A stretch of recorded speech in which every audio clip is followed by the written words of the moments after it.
सदा था, सदा है, सदा ही रहेगा। सनातन ही भारत की पहचान। सब्सक्राइब करें आदर्श। ओम जय सिया राम। मित्रों, प्रश्नोत्तरी कार्यक्रम में आज का प्रश्न है श्रीमान पुतानी सिंह तंवर, महेंद्रगढ़, हरियाणा का। और इन्होंने पूछा है कि पंडित जी, भगवान श्री कृष्ण ने महाभारत युद्ध में 18 दिनों तक रोज मूंगफली क्यों खाई थी? आपके प्रश्न के उत्तर के लिए महाभारत के युद्ध की भूमिका में जाने की जरूरत है। अज्ञातवास के बाद जब पांडवों ने दुर्योधन से अपने इंद्रप्रस्थ राज्य की मांग की, तो दुर्योधन ने कहा कि युद्ध के बिना वो सुई की नोक जितनी जमीन भी पांडवों को नहीं देने वाला। यहाँ तक भगवान श्री कृष्ण ने स्वयं उनके दूत के रूप में हस्तिनापुर नरेश की राज्यसभा में 5 पांडवों के लिए सिर्फ 5 गांव देने की मांग रखी, लेकिन दुर्योधन की हठ धर्मी के कारण धृतराष्ट्र ने वो भी देने से मना कर दिया।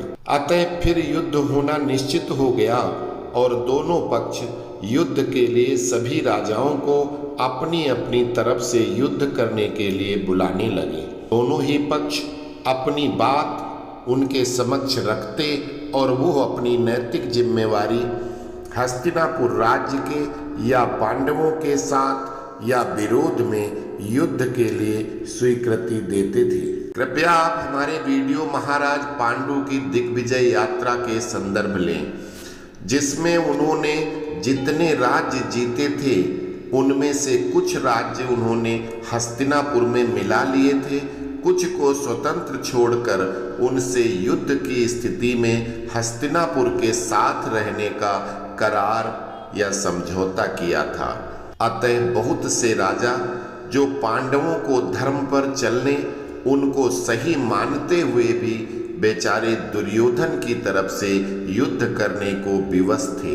उनमें एक राजा शल्य, जो पांडवों के सगे मामा थे, अयोध्या नरेश और भगवान श्री राम के अंतिम वंशज बृहद्बल थे। ये पांडवों के पिता महाराज पांडु के सबसे प्रिय मित्र थे, जो पांडवों को अपने पुत्र बृहत्क्षण के समान मानते थे और जिन्होंने युधिष्ठिर के राजसूय यज्ञ में अपनी रानी और पुत्र के साथ भाग लिया था। मथुरा के राजा कंस भी पांडु से पराजित हुए थे। अतः उनके द्वारा किए गए करार के कारण मथुरा अर्थात द्वारका की नारायणी सेना कृतवर्मा के अधीन युद्ध में दुर्योधन की तरफ से लड़ रही थी।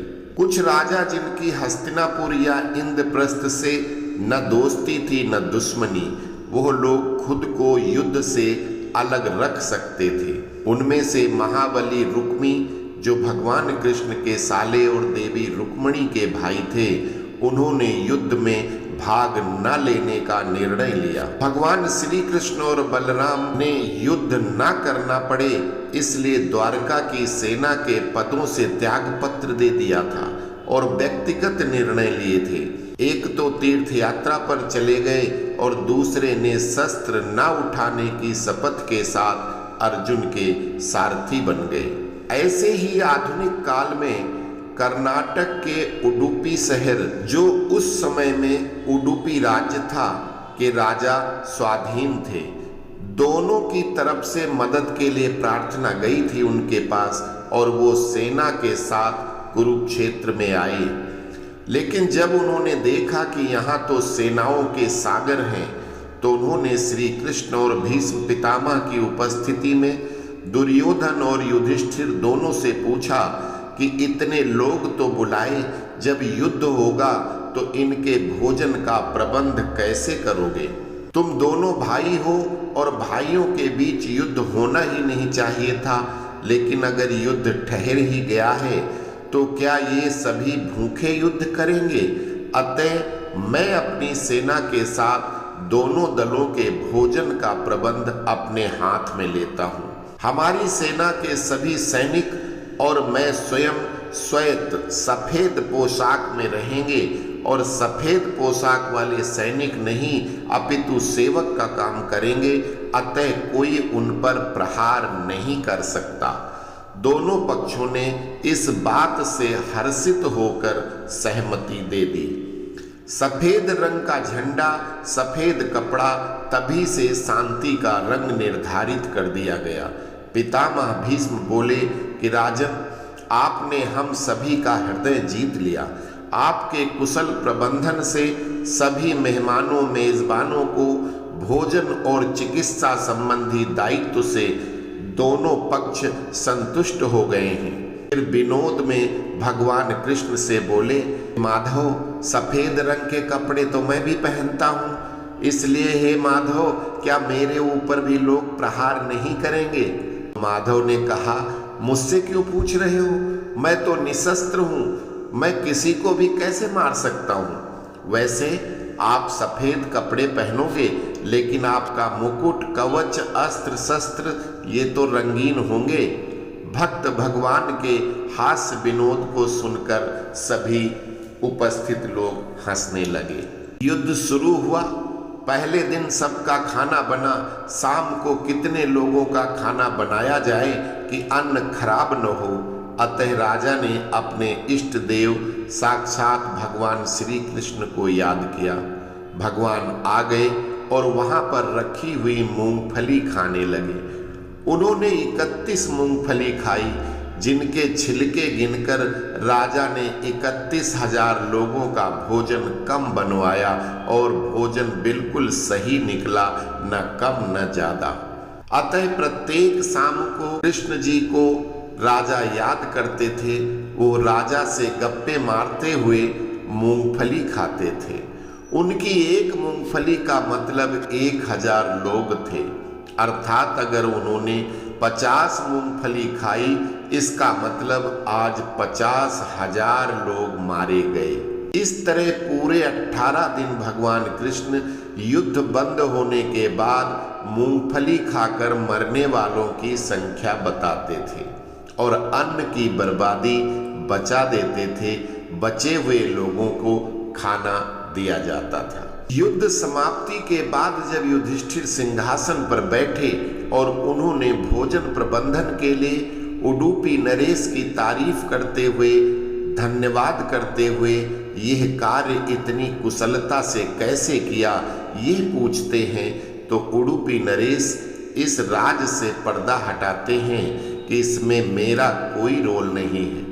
सारा सीन तो भगवान श्री कृष्ण ही क्रिएट करते रहे हैं, हम तो सिर्फ माध्यम हैं। काम तो माधव करते हैं, मैंने तो सिर्फ छिलके गिने और भोजन बनवाया।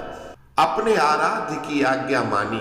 सारे कार्य जो भी होते हैं हम कोई नहीं करते, हमसे कराए जाते हैं और कराने वाले प्रभु श्री कृष्ण हैं। आपने युद्ध किया और अपने से 2 गुनी सेना वाले पक्ष को हराकर आप राजा बन गए, तो जीत का श्रेय किसको दोगे? तो युधिष्ठिर बोले, निसंदेह भगवान श्री कृष्ण। माता कुंती कहती हैं कि हे माधव, आपने अपना वचन निभाया। मेरे 5 पुत्रों को तात श्री, गुरु द्रोण, गुरु कृप और पुत्र कर्ण जैसे लोगों के होते हुए बचाया भी और धर्म की रक्षा की। हे कृष्ण, आप इन पर हमेशा अपना स्नेह बनाए रखना। तो भगवान कृष्ण मूंगफली रोज खाते थे, क्योंकि मूंगफली खाकर वो युद्ध में मारे गए लोगों की संख्या बताते थे। उडुपी नरेश से अच्छा भोजन न कोई बना सकता था, न कोई इतने अच्छे से प्रबंध कर सकता था। 5000 साल के बाद आज भी कर्नाटक के लोग उडुपी नरेश की भगवान श्री कृष्ण के साथ पूजा करते हैं और अपने घर व्यापार को मैनेज करने की विनती करते हैं। देश के कोने कोने में उडुपी नाम से रेस्टोरेंट मिलते हैं।